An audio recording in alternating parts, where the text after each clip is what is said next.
वेद और पुराणों में कहा गया है कि इस सृष्टि में जितने भी देवता, सिद्ध पुरुष, मुनि और योगी हैं, वे अपने भक्तों को देने से पहले कुछ लेते हैं।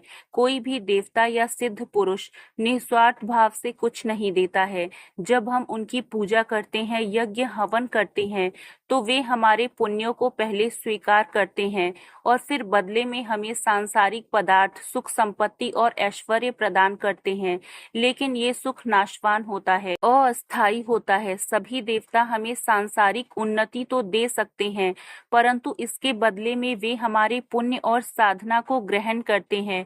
कोई भी कुछ भी फ्री में नहीं देता, हर किसी के पीछे एक लेन देन का नियम कार्य करता है। देवता हमारे पुण्य को लेकर ही बदले में वरदान देते हैं, सांसारिक उन्नति देते हैं, पर उसके बदले में हमारा पुण्य, हमारा अनुष्ठान, हमारा साधन वो लेते हैं, ऐसे फ्री में नहीं देते। कोई भी देवता, कोई भी मुनीश्वर, कोई भी योगी देते समय ये विचार नहीं करते कि इसका लाभ होगा कि हानि होगा। जो मांगा सो दे दिया। लेकिन हमारे प्रभु हैं ऐसे कि 100 बार मांगो तो भी नहीं देंगे यदि उससे हानि होने वाली है, और वो तुम्हारे पुण्य भी नहीं लेंगे, तुमसे कुछ नहीं लेंगे, अपनी तरफ से देंगे। भगवान श्री हरि इस लेन देन के नियम से मुक्त हैं।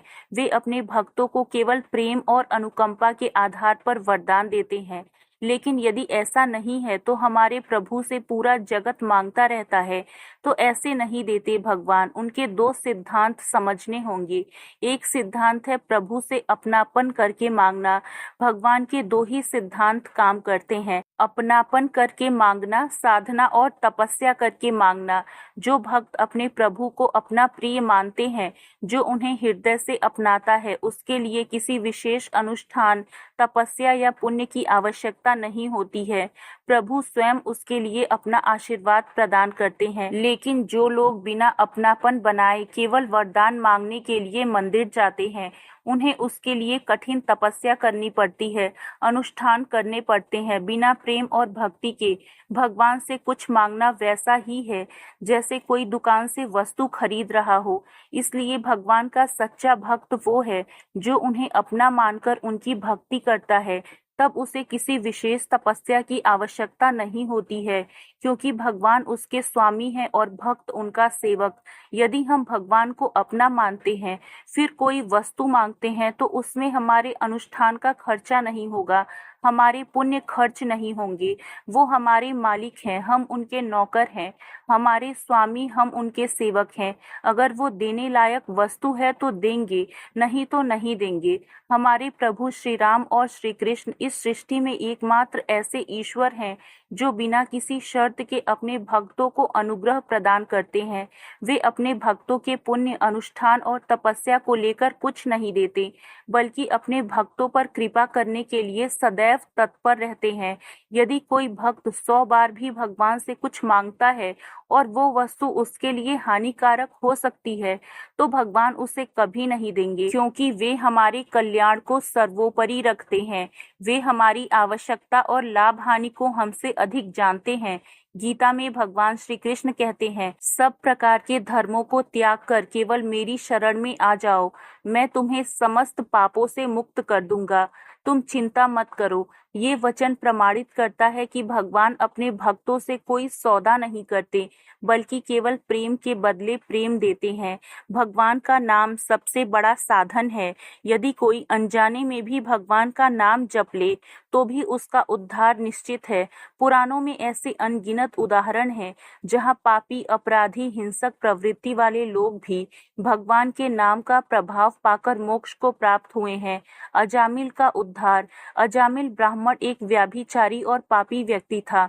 जब मृत्यु का समय आया तो उसने अपने पुत्र को पुकारते हुए नारायण नाम लिया, और इसी के कारण उसे परम पद की प्राप्ति हो गई। वाल्मीकि मुनि की कथा। वाल्मीकि मुनि पहले एक डाकू थे, जिन्हें रत्नाकर के नाम से जाना जाता था। जब उन्हें साधु संतों ने भगवान का नाम जपने के लिए कहा, तो वे राम राम भी नहीं कह सकते थे। तब उन्हें मरा मरा शब्द जपने को कहा गया। यही मरा शब्द बार बार दोहराते हुए राम बन गया और अंततः वे महर्षि वाल्मीकि बन गए। गजेंद्र मोक्ष। गजेंद्र जो पूर्व जन्म में एक राजा था मगर इस जन्म में हाथी बना था, उसने संकट के समय भगवान को पुकारा। भगवान ने स्वयं आकर उसे मोक्ष प्रदान किया। जटायु का उद्धार। जब रावण ने माता सीता का हरण किया तब जटायु ने रावण से युद्ध किया और गंभीर रूप से घायल हो गया। जब वो मृत्युशैया पर था तब भगवान श्री राम स्वयं उसे अपनी गोद में उठाकर मोक्ष प्रदान करते हैं।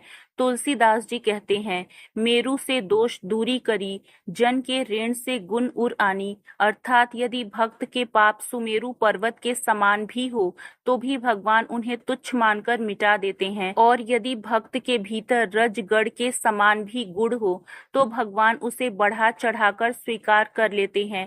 भगवान को यदि कोई अपनाता है तो फिर वो चाहे जितना भी पापी क्यों ना हो, भगवान उसे स्वीकार कर लेते हैं। भगवान कभी किसी को अस्वीकार नहीं करते। अब समय है कि हम अन्य किसी से आशा लगाना छोड़ दें और केवल भगवान की शरण में आ जाएं। त्रिभुवन में भगवान से बढ़कर कोई नहीं है। वे अपने भक्तों की हर इच्छा को पूरा करते हैं, परंतु केवल वही जो भक्त के लिए कल्याणकारी हो।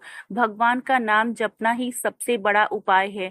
जब मनुष्य संकट में होता है तो उसे भगवान की याद कम आती है, लेकिन जिसने नियमित रूप से नाम स्मरण का अभ्यास कर लिया हो उसे किसी भी संकट में भगवान का नाम सहज ही स्मरण हो जाता है। इसलिए हमें भी अपने जीवन में ये अभ्यास पक्का कर लेना चाहिए। अपनी वाणी को व्यर्थ विवाद में लगाने के बजाय भगवान का नाम जपें। जितना कष्ट हो उतना अधिक नाम जप करें। जीवन के हर क्षण में भगवान को स्मरण करें ताकि अंत समय में भी उनके चरणों का ध्यान बना रहे। राम नाम रस पीजिए, हरि रस की मधुरी, कष्ट मिटे सब जीव के, सुमरन जो करी लीजिए। भगवान का नाम ही सबसे बड़ा धन, सबसे बड़ी शक्ति और सबसे बड़ी भक्ति है। आइए हम भी अपने जीवन में इस अद्भुत साधन को अपनाएं और प्रभु की कृपा का अनुभव करें। तो दोस्तों, आज के लिए बस इतना ही। कैसी लगी आपको जानकारी कमेंट बॉक्स में हमें कमेंट करके जरूर बताएं। वीडियो को लाइक करें, अपने दोस्तों के साथ शेयर करें और भी ऐसे वीडियो देखने के लिए चैनल को सब्सक्राइब जरूर करिएगा। धन्यवाद।